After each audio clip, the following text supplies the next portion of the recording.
시청자 여러분 안녕하십니까? GMB 초대석 홍진기입니다.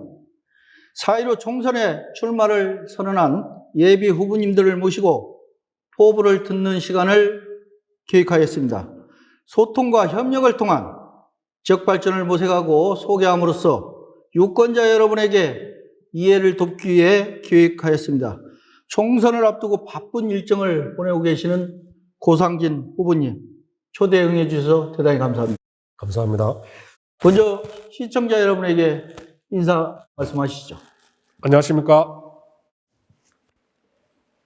익산시 갑선거구 예비후보 등록한 대한신당의 고상진 인사드리겠습니다. 반갑습니다.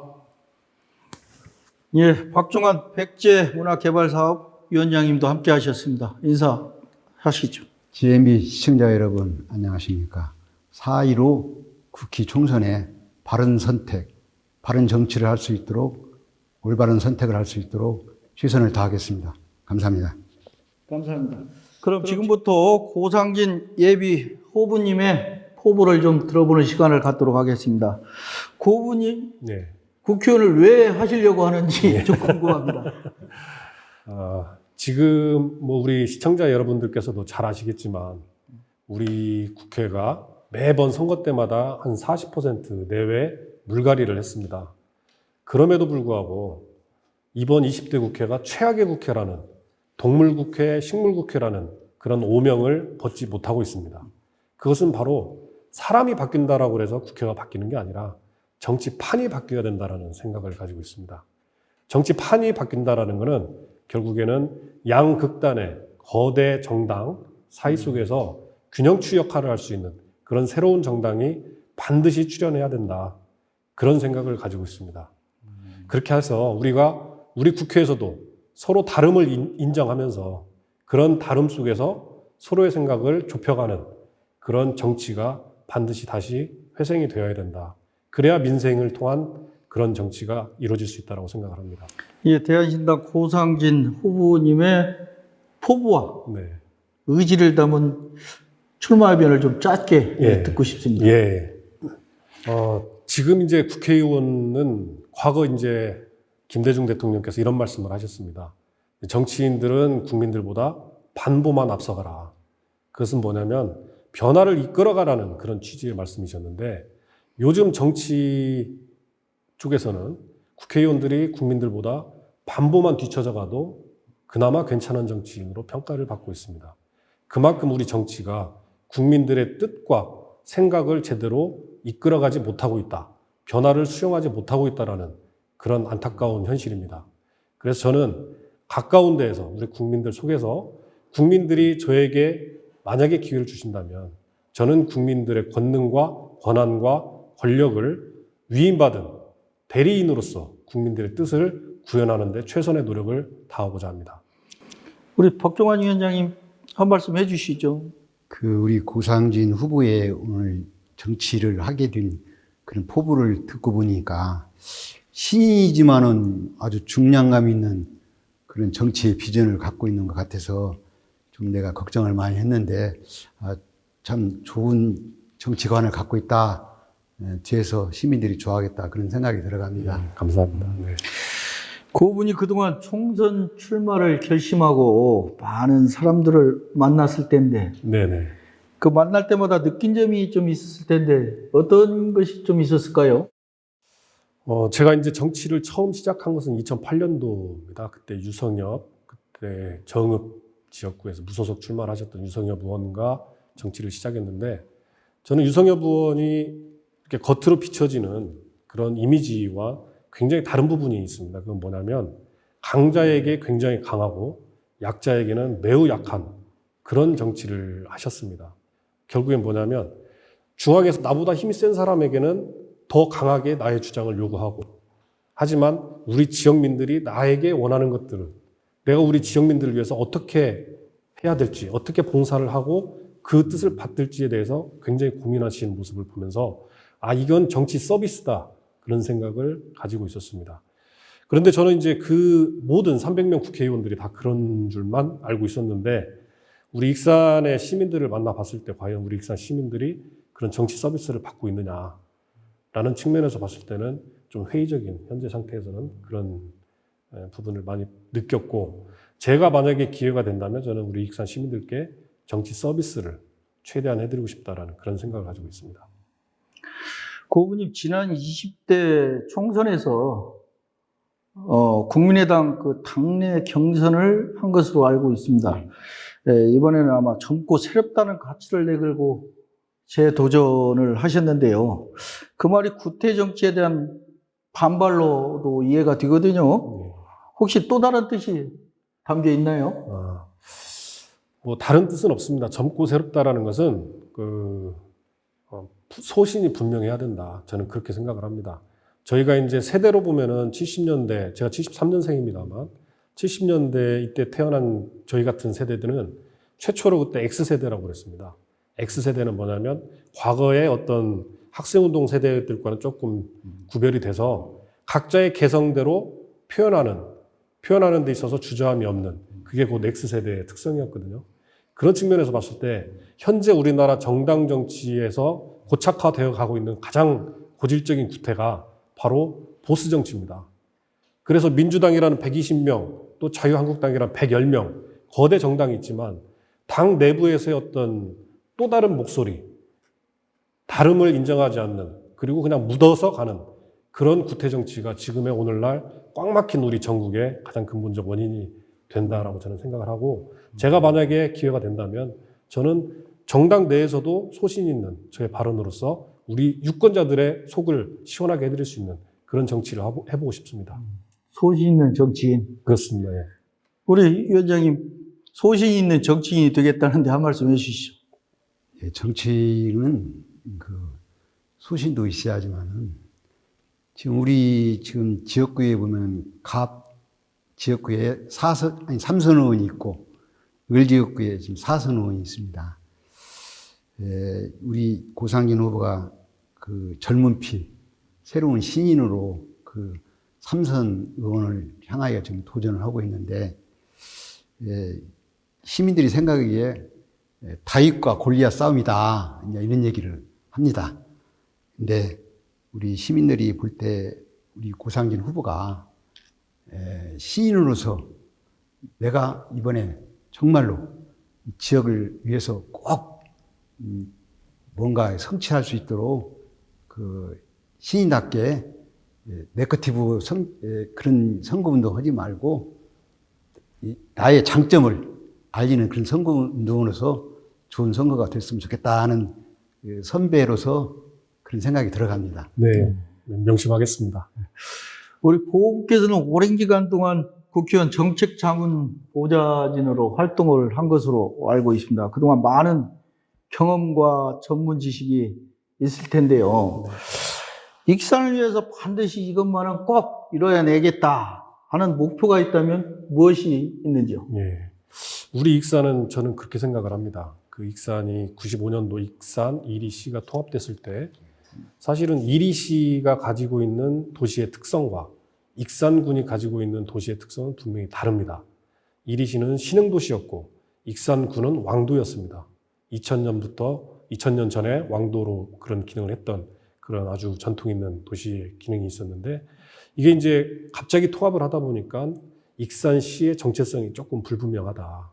저는 거기서부터 우리의 문제의식을 시작해야 된다고 생각을 합니다. 그래서 우리 이리시가 가지고 있는 신흥도시로서, 신흥도시라는 것은 외부에서 물밀듯이 인구들을 수용할 수 있는 그런 포용력을 보여줘야 되는 거고, 또 전통도시로서, 왕도로서는 다 품을 수 있는, 그러니까 왕도로서 우리가 어떤 전통과 빛나는 역사를 자랑스럽게 자부심을 가질 수 있는, 우리 익산 시민들에게 그런 자부심을 가질 수 있는 그런 도시로서의 또 하나의 어떤 그 기능이 있다라고 생각을 합니다. 그래서 저는 이런 신흥도시와 전통 왕도로서의 기능을 좀 더 정체성을 명확하게 해서 우리가 익산만의 내발적인, 내재적인 성장 동력을 찾고 방향성을 찾는 게 가장 시급하다. 그렇게 생각을 하고 있습니다. 고분이 최근 일부 정당에서 인재 영입에 대한 문제점들이 드러나고 있거든요. 네. 정치에 대한 검증 과정이 좀 부실했다. 이런 얘기도 있어요. 근데 혹시 기성 정당들의 생색내기 어떤 인재 영입이 실제 국회를 바꾸는 어떤 기회가 될 수 있을까요? 일단 제가 2008년도 그러니까 18대 국회 때 처음 국회에서의 그 생활을 좀 해봤습니다만 중요한 것은 문제를 잘 아는 사람이 해법도 찾을 수 있다. 저는 그렇게 생각을 합니다. 그런데 기성 정당들이 지금 명망가 중심으로 인재 영입을 하고 있거든요. 그러다 보니까 최근에 이제 뭐 미투 사건이라든지 또 논문 표절이라든지 스펙 쌓기라든지 이런 부작용들이 나오면서 검증이 제대로 이루어지지 않다. 검증이 이루어지지 않다라는 것은 그 사람의 역량도 우리가 담보할 수 없다라는 그런 얘기거든요. 그런 측면에서 보면 우리 국회의 문제점을 가장 잘 아는 사람들이 과연 누구일 것인가? 저는 그것은 국회에서 같이 생활을 하면서 문제의식을 가지고 바라보는 사람들이다. 거기서는 보좌진도 굉장히 훈련된 사람들일 수 있는 것이고 또 나아가서 우리 지방의회에서 의정활동 경험이 있는 분들 또 언론인들 이런 분들은 제가 볼 때 나름대로 해법들이 있을 것이다라고 생각을 하고 있습니다. 그런데 특히 제가 민주당이라고 말씀드리기는 그렇습니다만 최근에 이제 인재 영입을 하는데 저는 귀족 정당이 된 것 같다라는 그런 생각을 갖습니다. 왜 그러냐면 우리가 조금 거부감을 가지고 있는 대형 로펌, 대형 로펌에서 그런 활동하셨던 변호사 이런 변호사분들을 마치 환경 전문 변호사 이런 식으로 포장을 해가지고 그리고 또 고검장 하셨던 분들, 부장판사 하셨던 분들, 옷 벗은 지 얼마 되지도 않는 분들을 명망가인 양 정권을 향해서 투사를 했던 그런 포장을 해가지고 모셔오는데 사실 이런 분들이 국회의 문제점이나 정부의 문제점에 대해서 얼마만큼 잘 알고 고칠 수 있을 것인가에 대해서 이제 약간의 회의감을 가지고 있습니다. 그래서 저는 좀 더 명망가 중심의 인재 영입보다는 자생적으로 우리가 어려서부터 정치에 관심을 갖게 하고 정치를 교육시키고 그런 문제점에 대해서 공유할 수 있는 그래서 해법을 모색할 수 있는 분들을 육성하는 게 더 중요하다. 그렇게 생각을 하고 있습니다. 인재 영입 문제점에 대해서 우리 위원장님도 한 말씀 해주시죠. 참 우리 구상진 후보가 신이지만은 상당히 정치권의 지금 문제점을 상당히 지적했는데 저 역시 요즘에 화두가 검찰 개혁이죠. 검찰 개혁은 하기는 해야 합니다. 그러나 지금과 같이 일방 통행적인 검찰 개혁이 아니고 정치권과 국민이 소통하고 공감할 수 있는 그런 검찰 개혁을 해야 합니다. 우리 고상준 후보가 말씀하신 것 같이 정치 검사 또 바로 옷을 벗은 정치 판사 이런 사람들이 정치권에 바로 들어오면은 국민이 생각할 때는 뭔가 무슨 목적을 가지고 자기의 현직 때 그렇지 않나 그렇게 생각을 많이 하고 있습니다. 우리 고상준 후보가 정말로 국회에 입성을 한다면은 이런 법으로 이런 정치 검찰이나 정치 검사나 정치 판사가 몇 년 동안은 정치권에 들어올 수 없도록 그 법으로 좀 제정해서 그런 보완 정책을 했으면 좋겠다는 내 개인적인 생각인데 우리 고상준 후보도 국회에 들어가시면은 그 점을 꼭 좀 한번 정책 제안을 해주시기 바랍니다. 고분인 예. 익산의 북부권의 낙후성이 심각하거든요. 네. 북부권을 포함한 통합 이전의 익산군 지역 주민들이 사실 불만이 대단합니다. 북부권을 비롯해서 낙후된 익산시를 변화시킬 보관이 있으시면 소개해 주시기 바랍니다. 아까 말씀드린 대로 익산군, 그러니까 예전의 익산군, 통합 이전의 익산군은 2000년 왕도입니다. 그런 왕도의 자부심이 저는 우리 익산 국민들, 지금 익산 시민들, 북부권의 주민들께서 충분히 그 빛을 발하실 수 있도록 그렇게 하는 것은 우리 정치권에서 해야 될 과업이라고 생각을 합니다. 어떻게 이거를 그러면 좀 빛나게 해드릴 것이냐. 저는 두 가지 측면에서 좀 접근을 하는데, 한 가지는 동서축으로 해서 우리 역사 문화의 어떤 관광 콘텐츠, 저는 좀 연계성을 좀 확보할 필요가 있겠다. 여산에서부터 함락까지 쭉 저는 그런 소중한 자산들이 풍부함에도 불구하고 그게 하나의 관광 콘텐츠로서 제대로 기능하지 못하는 부분은 조금 안타깝게 생각을 합니다. 두 번째는 사실은 저는 일단 이런 사석에서 그런 말씀을 드리는데 우리 익산은 곧 수도권이 될 수 있습니다. 그럼 무슨 말씀이냐면 행정수도가 세종으로 온전하게 이전을 하게 되면 행정수도 세종과 익산을 연계할 수 있는 도로를 시급히 뚫어서 그렇다 보면은 함여를 중심으로 한 북부권은 수도권의 배후도시로서의 기능을 할 수가 있습니다. 지금 세종시는 포화 상태입니다. 아파트 값도 천정부지로 뛰고 있고 세종시로 들어오려는 인구들은 넘쳐납니다. 그런 부분들을 우리가 배후도시로서 기능과 역할을 할 수 있도록 미리미리 지금 준비를 한다면 저는 우리 익산시가 수도권으로서의 기능과 역할에 충실할 수 있을 것이다. 그런 생각을 가지고 있습니다. 북부권 낙후에 대해서는 우리 박종환 위원장님 꼭 한 말씀 하시고 싶은 게 있을 겁니다.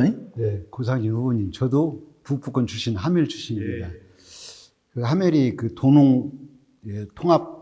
농촌 도농 통합 도시가 되기 전에는 굉장히 좀 발전한 도시인데 통합이 되고 나서 완전히 그 하멜을 중심으로 는 성남, 낭산, 용안 이쪽으로 황야의 무법지 같이 아주 황폐해져서 가슴이 저도 참 씁쓸한데 제 생각은 이렇습니다. 요즘 익산시에서 하멜읍에다가 제2청사를 지금 이전을 한 걸로 지금 알고 있습니다만은 우리 고상진 후보께서 국회의원이 당선되시면은 이 북부권의 기업 유치를 좀 시켜서 뭔가 활성화된 경제가 살아날 수 있는 이 북부권의 주민들이 피부로 느낄 수 있는 그런 기업 유치를 한두 개를 좀 유치했으면 좋겠다는 생각이 들어갑니다. 일자리가 있고 경제가 살아나야 그 지역이 발달될 수 있는데 이 하멜을 비롯해서 이 북부권에 이렇다한 기업이 하나가 없습니다. 그 점에 대해서 우리 고상진 후보께서 좀 심혈을 기울여서 북부권의 경제를 살릴 수 있는 기업 유치에 대해서 신경을 많이 써주길 부탁드립니다. 예, 유념하겠습니다.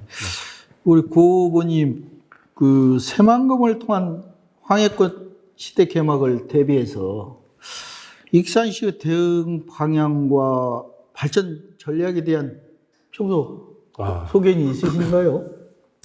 새만금은 벌써 한 20년 하고도 훨씬 지났습니다. 30년 가까이 됐습니다. 네. 91년 그때부터 시작을 했으니까요. 그런데 아직까지도 그냥 뭐 크게 도드라지게 우리 눈에 보이는 게 없기 때문에 너무 좀 황당한 얘기인 것 같습니다만 사실은 새만금은 하나의 특별 행정구역으로 해서 그건 국가가 전담해서 개발을 해야 된다. 저는 그렇게 생각을 합니다. 그렇게 되면 우리 익산은 새만금의 배후도시로서 아까 뭐 세종시 행정중심도시의 배후도시도 가능하겠지만 남북 간에는 동서간에는 새만금의 배후도시로서의 역할도 가능하다.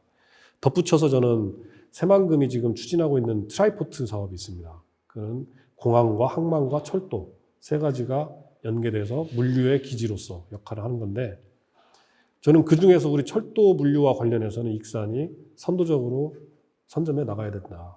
그런 이니셔티브를 쥐어야 된다고 생각을 합니다.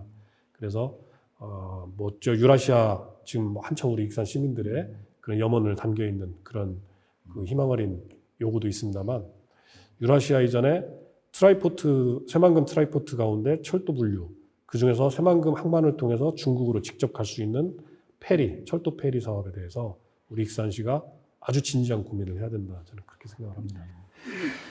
방금 말씀에도 좀 나왔습니다만 우리 박종환 위원장님께서는 KTX 익산역을 유라시아 거점역으로 만들어야 된다라는 그 의견이 강한 걸로 알고 계신데 그에 대해서 네, 고상진 후보님 그 2년 전에 그 혁신 도시에서 우리 익산 KTX를 다시 이전을 하니 다시 신설해야 된다 갖고 익산이 발칵 뒤집은 일이 있습니다.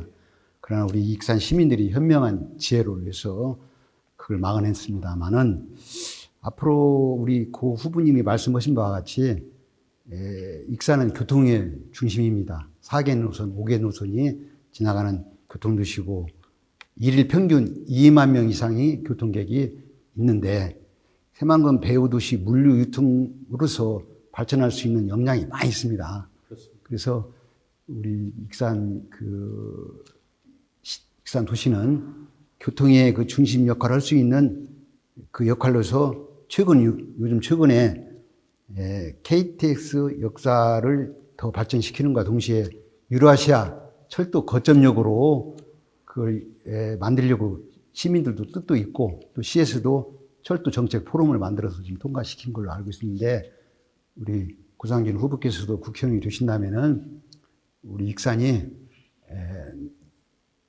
유라시아 철도 거점역이 될 수 있도록 지혜를 모아주시고 힘을 실어주시기를 바랍니다. 예, 물론입니다.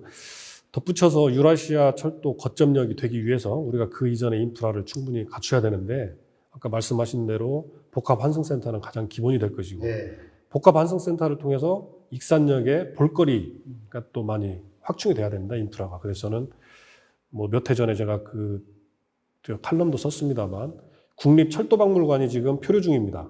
정부에서 아직 그 진행을 하지 않고 있습니다만 저는 우리 익산시가 당당하게 요구를 해야 된다. 그냥 뭐 한 1,000억대 정도 되는 그런 사업으로 알고 있습니다만 국립철도박물관이라든지 또 1977년도 그 이리역 폭발 사고 때 그때 이제 주된 기업이 한국화약, 지금 현재로서는 한화입니다. 한화. 한화가 이 부분에 대해서도 어떤 도의적인 그런 기업의 책임을 이행해야 된다라고 생각합니다. 그래서 저는 한국화약이 세계적인 화약박물관 한번 익산에다가 짓는 것도 익산 시민들께 그나마 위로의 길이다 이렇게 생각을 하고 있습니다. 그래서 그런 관광 인프라를 갖춰서 익산 복합 환승센터뿐만이 아니라 우리가 물류기지 또 관광 인프라 이런 부분에 있어서도 충분히 추진해 나갈 수 있는 그런 역량이 모아져야 된다 생각합니다. 그래서 제가 한마디 제가 더 덧붙인다면은 그런 일을 하면은 무슨 홍보 이벤트가 있어야 하거든요. 근데 최근에 그 홍시라는 여가수가 익산역 시계탑이라는 노래가 나왔습니다. 그래서 그 노래가 불과 몇 개월 사이에 각 방송국 인기 차트에 오르고 어느 날 갑자기 익산역 시계탑이 없어졌어요. 그래서 많은 시민들이 우리 교통도시에 익산역 시계탑 낭만과 추억이 있는데 그 시계탑을 좀 어떻게 살릴 수 있는 방법이 없는가 해서 이 시민단체에서 특히 우리 GMB 이 방송에서 주관이 돼서 익산역 시계탑 만드는 운동을 하고 있는데 우리 고상진 후보께서도 철도 박물관이나 이런 걸 하기 전에 이벤트성으로서 그 시계탑을 한번 면물 시계탑 그런 체코나 런던이나 그런 해외에 그런 좋은 시계탑을 벤치마킹해서 그런 익산역에 시계탑을 하나 만드는데 같이 동참해 주시고. 저도 뭐 100%, 200% 동참을 하고 싶습니다. 네. 우리 고분이 예. 최근에 보좌관이라는 드라마 보셨는가요? 예, 저도 즐겨봤습니다. 이게 상당히 인기를 끈 것으로 알고 있는데 보좌관에 대한 국민적 인식이 상당히 달라졌어요. 네. 예. 고상진 대변인께서도 보좌관 출신이잖아요. 그렇습니다. 예. 국회의원을 보좌하면서 국민을 위한 많은 일들을 하셨는데 혹시 기억에 남는 몇 가지 일을 좀 소개해 주시죠. 예. 무엇보다도 이제 제가 한 12년 정도 보좌진 생활을 하면서 가장 기억에 남는 거는 한 두 가지 정도 말씀을 드리면 첫 번째는 2016년도 그때 국정감사가 가을에 있었습니다. 그때 박근혜 정부 당시였는데 최순실 사건을 저희가 속해 있던 교육문화체육관광위원회에서 다뤘던 적이 있습니다. 그때 이제 보통 국정감사는 12시가 되면 회의를 마쳐야 됩니다, 의무적으로. 하지만 유성엽 당시 위원장이 차수 변경을 하지 않고 계속 진행을 해서 2시, 3시까지 회의를 했습니다. 당시 이제 지금의 자유한국당, 그때 이제 박근혜 정부의 여당이었는데 자유한국당에서는 최순실을 비롯한 문제가 되고 있던 증인들 채택에 결사 반대를 했었던 거고 그것을 유성엽 당시 위원장이 아주 뚝심 있게 밀어붙여가지고 사실은 그런 어마어마한 국정농단 사태가 온 천하에 드러날 수 있었던 그런 일이 있었습니다. 그게 하나의 기폭제가 됐었던 거고요. 두 번째는 2004년도인가요? 그 특별법이 제정이 됐습니다. 동학혁명 기념에 관한 특별법이. 그 이후에 이제 국가 주도로 국가 기념일을, 동학 기념일을 제정을 하도록 되어 있는데, 이게 이제 동학에 대한 각 지역마다 서로 이제 유치하기 위한 치열한 그런 좀 다툼이 있었습니다. 갈등이 있었고, 대표적으로 정읍, 뭐 부안, 전주, 또 뭐 고창 이렇게 있었는데, 그러다 보니까 이제 이게 정치권에서 가르마를 타지 못했어요. 어느 한 지역으로 하게 되면 나머지 지역이 이제 서운해지니까. 그런데 이제 유성엽 당시 위원장이 교문위원장 하면서 뚝심 있게 정해라. 정치적인 불이익은 내가 다 감수하겠다 해가지고 아마 작년에 제1회 동학혁명 기념일이 정부 주관으로 그 광화문 광장에서 개최됐던 적이 있습니다.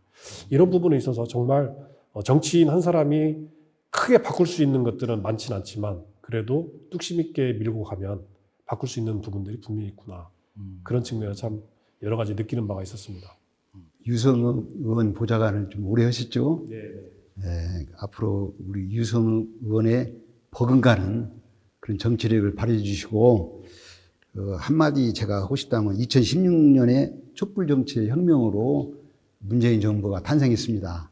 그 후로 지금 한 3년, 지금 3년 차가 들어가는데 국민들이 생각하기에는 이 촛불정치가 과연 지금 성공했는가? 그 점에 대해서는 지금 이번 4.15 선거에서 물론 심판하겠지만은 상당히 의아심을 많이 갖고 있습니다. 그 점에 대해서 우리 국민들이 생각할 때 다음 21대 국회에서는 그 촛불 정치의 정신을 계승 발전시켜서 다시는 그런 정치를 하지 말아야 하는데 20대 국회에서 우리가 많은 피해를 보고 서로 그냥 싸우고 그런 걸 많이 봤는데 21대 국회에 입성하신다면은 정말로 촛불 정치의 그 정신을 이어받아서 좀 정치를 해 주십사 하는 그런 간절한 부탁을 드립니다. 감사합니다. 예, 최선을 다하겠습니다. 고은님 좀 특별한 질문을 좀 하나 해보겠습니다. 익산의 색깔을 만들어 간다면 혹시 어떤 색으로 만들어 보고 싶은지, 또 그렇게 만든다 그러면 어떤 그 이유에 대해서도 좀 설명을 해주시기 바랍니다. 오늘 그 두 분 넥타이가 이제 굉장히 아름답고 화려합니다만 저도 사실은 이제 약간 초록빛의 이런 색깔을 하고 왔습니다. 저는 이 초록빛이 굉장히 좋아 보입니다. 뭐냐면 마음과 눈을 청초하게 해주는 그런 효과가 있는 것 같습니다. 마찬가지로 우리 익산은 지금 여러 가지 환경 오염 때문에 시민들의 마음이 굉장히 어둡습니다. 그리고 익산을 떠나는 이유가 되고 있습니다. 그래서 그런 우리 익산을 좀 더 그린 라이트를 켤 수 있는 그런 도시로 만들고 싶습니다. 그 덧붙여서 하나만 더 질문을 해볼게요. 지금 그 장전마을, 또 남산 폐석산 문제, 또 지금 익산 부송동 일대의 악취 문제, 또 여러 가지 지금 익산의 그 환경과 관련돼서 시민들에게 굉장히 고통을 안겨주고 있거든요. 요거에 대해서 좀 어떻게 해결 방안이 없을까요? 정말 어려운 문제입니다. 사실은 장전마을은 우리 생명까지 잃었던, 어떻게 보면은 그 행정력이 제대로 작동하지 않았기 때문에 그런 아주 비참한 사태까지 비화가 됐던 것 같습니다. 마찬가지로 또 오염, 공해라든지 또 악취라든지 이런 부분에 대해서도 우리 시민들이 굉장히 고통을 호소하고 있음에도 불구하고 원인을 제대로 찾아서 규명을 하지 못하고 해법조차 지금 내세우지 못하고 있는 그런 실정입니다. 하지만 이런 부분에 대해서도 저는 충분히 가능하다. 어떤 측면에서 가능하냐? 요즘은 이제 기술들이 굉장히 발전해 있습니다. 그런데 과연 이 기술이 제대로 악취 제거라든지 공해 방지라든지 미세먼지 저감이라든지 이런 목적이 한목적적으로 적용이 되지 않고 있기 때문에 지금 문제가 되고 있습니다. 저는 그래서 이런 부분들은 민, 관, 학 어떤 합동체, 협의체를 구성을 해서 하나씩 우리가 문제를 찾고 해법을 찾아서 적용하는, 그게 이제 원스톱 서비스로 행정력이 동원되는 그런 어떤 특수한 협의체가 하나 빨리 구성이 돼야 되겠다, 그런 생각을 가지고 있습니다. 21대에 열심히 노력해서 예. 국회의원이 되시면 항상 그 아쉬웠던 부분이 익산에는 갑을 국회의원들이 두 군데가 있다 보니까 이쪽은 내 지역구가 아니고 저쪽은 또 내 지역구다. 이렇게 해가지고 예를 들어서 지금 갑 지역인데 부송동이나 이 일대의 악취 문제에 대해서는 조금 소론 그런 것이 있거든요. 그래서 21대에 진출을 하게 되시면 갑을 따지지 마시고 익산 지역의 익산 시민들에게 골고루 정말 어려움이 없도록 함께 손을 잡고 그런 민원 해결을 네. 함께 해주셨으면 대단히 감사하겠다는 네. 말씀을 좀 네. 드리고 싶습니다. 그러겠습니다. 예. 우리 박종환 위원장님도 이 점에 대해서 한 말씀 하고 싶죠? 그 정치는 타협이고 그 상대의 당과의 그 타협의 그 결과물입니다. 지금과 같이 중앙 정치가 극대극 그런 피해를 했는데 우리 익산 지역만큼은 서로 당이 틀리더라도 익산시와 지역구 국회의원들과 서로 협조를 해서 상생을 해서 익산 발전을 위해서 정치를 했으면 좋겠다는 생각이 들어갑니다. 지금 우리 익산 같은 경우에 봐도 국회의원은 민주당 하나 있고 또 평화당 하나 있죠. 익산시장도 이제 민주당과 당이 틀리다 보니까 익산시에 무슨 정책을 제안하고 발의를 하면은 시의회에서 반대를 거의 90% 이상이 민주당 시의원이다 보니까 반대를 극과 극으로 갑니다. 우리 고상준 후보는 만약에 국회의원이 된다면은 그런 것들을 좀 잘 화합을 시켜서 비록 정파는 틀리더라도 익산 발전을 위해서 경제와 익산을 위해서 그런 것들을 좀 벗어나는 그런 선진 정치 그걸 바라는 우리 익산 시민의 기대에 부응했으면 좋겠다는 선배로서 그렇게 말씀을 드리고 싶습니다. 지금 그 지방자치가 상당히 어려운 부분이 좀 있는데 그 중에 하나가 이 공천권이란 말이에요. 자치단체의 장이라든가 기초원들 공천을 폐지해야 된다는 그런 국민들의 여론이 많아요, 사실. 그런데 이 후보 시절에는 말씀을 드리면은 내가 국회에 들어가면은 정당 공천 폐지를 하도록 최선의 노력을 다하겠다. 이렇게 하고 당선되면 언제 그랬느냐 하고 뒷짐만 지고 있거든요. 그래서 우리 고상진 후보님이 21대 총선에서 승리를 하셔서 국회에 들어간다면 이 정당 공천 폐지에 대해서 좀 어떻게 할 것인가 한번 생각을 좀 듣고 싶습니다. 과거 유성엽 의원도 기초 단체장 및 기초 의원들 정당 공천제 폐지에 대해서 앞장서신 바가 있습니다. 그리고 국회에서도 그런 포럼을 구성해서 그 법안까지도 이제 같이 입안했던 적이 있었는데 사실은 2016년도에 국민의당이 처음 출범하면서 제가 이제 그때 창당 준비 기획단에 몸담고 있었는데 당시 저희가 정강 정책에 그런 부분을 포함을 시켰었습니다. 초안에. 우리가 2년 후에 있을 지방선거에서는 정당 공천제를 하지 않겠다라고 했었습니다만 최종 단계에서 그게 관철이 안 됐습니다. 역시 기득권을 가지고 있는 현역 의원들의 반대 때문이었습니다. 근데 저는 확고한 생각을 가지고 있습니다. 기초 정당, 기초 단체장이나 기초 의원에 대한 정당 공천제는 반드시 폐지해야 된다. 그게 곧 시민을 위한 정치고 시민을 위한 행정이 될 것이다. 저는 그런 확고한 신념을 가지고 있습니다. 우리 박종환 위원장님도 정당 공천 폐지에 대해서 관심이 많죠? 그 우리 지역에서도 그 시민단체에서 지방분권 주민소환제라는 그런 운동을 지금 하고 있는 걸로 알고 있습니다. 우리 익산 시민들이 깨있는 정치를 좀 많이 하거든요. 그래서 정당 공천은 아마 전 국민의 그 여론조사를 하면은 한 80%, 90%는 정당 공천은 폐지해야 한다. 우리 익산시뿐 아니라 우리 호남에 있는 그 지방자치 시의원들, 도의원들을 보면은 완전 참 말하기 부끄러울 정도로 국회의원에 비서 노릇을 하고 하수인 노릇을 합니다. 대배인 노릇을. 그래서 아마 정당 공천은 우리 고상진 후보가 국회에 들어가면은 그 모셨던 유성 의원이 반대하는 것 같이 그보다 더 적극적으로 정당 공천을 폐지를 했으면 좋겠다는 그런 생각이 들어가는데 그걸 법제화시킬 그런 운동을 앞장서 주기를 바랍니다. 예. 정말로 정당 공천 이건 국민들이 생각할 때 백해무익입니다. 정말로. 꼭 그 문제에서 앞장서 주시기 바랍니다. 그래서 이제 좀 전에 말씀하신 대로 그런 부분들이 이제 300명 국회의원들의 총의를 좀 모아야 되는 과정이 필요하거든요. 그러니까 아까 말씀드린 대로 좀 더 지방 의원 출신들이 국회에 진출을 더 많이 해야 되고 단체장 출신들이 또 국회에 더 많이 진출을 해서 그런 부분들이 이제 어떻게 보면은 과거 잘못된 적폐 행위라든지 행태에 대해서 누구보다 더 잘 알고 계시기 때문에 사실은 그런 분들의 힘을 좀 더 많이 모아야 될 필요가 있습니다. 그리고 저는 아까 우리 박 선배님 말씀하신 대로 유성엽 의원이 어떻게 보면 정당 공천제 피해를 가장 많이 본 사람이에요. 2008년도 그때 컷오프를 됐습니다. 어떤 이유 때문에 컷오프 됐는지 모르지만 컷오프 됐고 또 민주당 복당 신청을 했지만 복당도 받아들여지지 않았습니다. 그래서 또 무소속으로 나간 거예요. 2012년도에.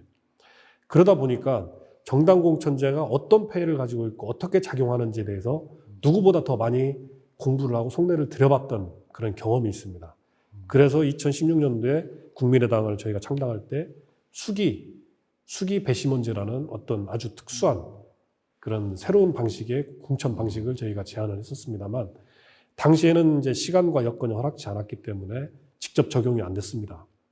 하지만 저는 이런 부분들이 우리가 끊임없이 시험적으로 시도도 하고 해서 또 어떤 그 잘못된 부분을 바로 고쳐가는 그런 것들이 좀 필요하다라고 생각을 합니다. 지금 이 선거가 끝나고 나면은 익산이 언제부턴가 이 고소 고발, 비방, 이간질 이런 걸로 해서 우리 익산 시민들 두 갈래, 세 갈래로 나눠놓고 결국 큰 상처로 많이 남았거든요, 그동안. 그래서 이번에 함께할 총선 후보들에게 우리 페어플레이하고 또 격려한다는 그런 뜻에서 우리 좋은 상대 후보들에게 한 말씀 해주시죠. 저는 이제 기라성 같은 선배님들 하고 이제 경쟁을 해야 되는 그런 상황입니다만 제가 젊다라는 것은 또 새롭다라는 것은 기존의 관행이나 관성대로 정치를 하지 않겠다라는 저 나름대로의 다짐입니다. 그렇기 때문에 어떤 네거티브라든지 상대방 헐뜯고 이런 비방, 이런 선거운동보다는 제가 다른 후보님들보다 더 잘할 수 있는 저만의 장점을 가지고 익산 시민들께 어필하고 또 익산 시민의 마음을 움직일 수 있도록 최선의 노력을 다 하겠습니다. 그리고 정치인이 유권자를 상대로 고소고발하는 것은 매우 잘못된 겁니다. 대통령이 국민을 고소고발하는 거 보셨습니까? 있을 수 없는 일입니다. 저는 그런 부분들은 반드시 우리 익산에서 자제되고 절제되고 사라져야 될 악습이라고 생각을 합니다. 정치인들로 인해서 시민들이 두 갈래, 세 갈래 나눠지는 일이 두 번 다시 없었으면 좋겠다는 의견을 좀 말씀을 드리고 싶습니다. 이제 방송을 마칠 시간이 되었습니다.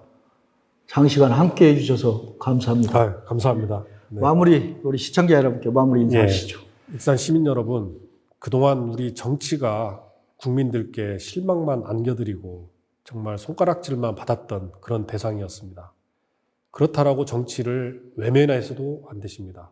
그럴수록 정치에 더 관심을 가지고 올바른 인성을 가진 정치인을 꼭 선별을 해 주셔야 됩니다.